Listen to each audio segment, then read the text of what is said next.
السلام عليكم ورحمة الله وبركاته أعزائي المتابعين، أهلا وسهلا بكم في هذا الفيديو المهم جدا الذي يؤرخ للعلاقات المغربية الفرنسية بعد الاستقلال. وهذا الفيديو يعكس الزيارة التاريخية التي قام بها الحسن الثاني إلى فرنسا في سنة 1963، وهي زيارة جاءت في ظروف داخلية عصيبة، حيث كانت المعارضة على أشدها بين الملك والحسن الثاني، خصوصا من حزب الحركة الوطنية للقوات الشعبية التي يتزعمها المهدي بن بركة وأبو عبيد وغيرهم. كما كانت هذه الظروف مرتبطة كذلك بالصراع المغربي الجزائري حول الحدود، والذي نتج عنه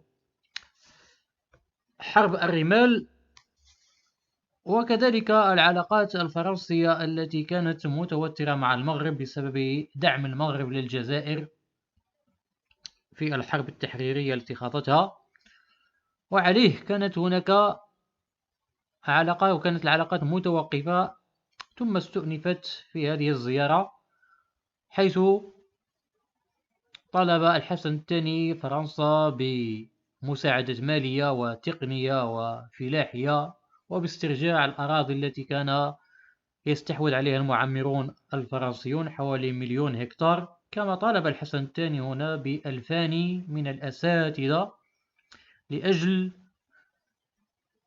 تعليم المغاربة وملء المدارس المغربية، خصوصا أن المغرب بعد الاستقلال كان يعاني عجزا في الأطر، سواء التعليمية أو الطبية. في جميع الأطر كان المغرب يبني نفسه. فطلب الحسن الثاني رئيس فرنسا آنذاك ديغول، هو الجنرال ديغول معروف في فرنسا وفي التاريخ الفرنسي المعاصر، طالبه الحسن الثاني بهذه المساعدات، وعلى رأسها إرسال 2,000 من الأساتذة.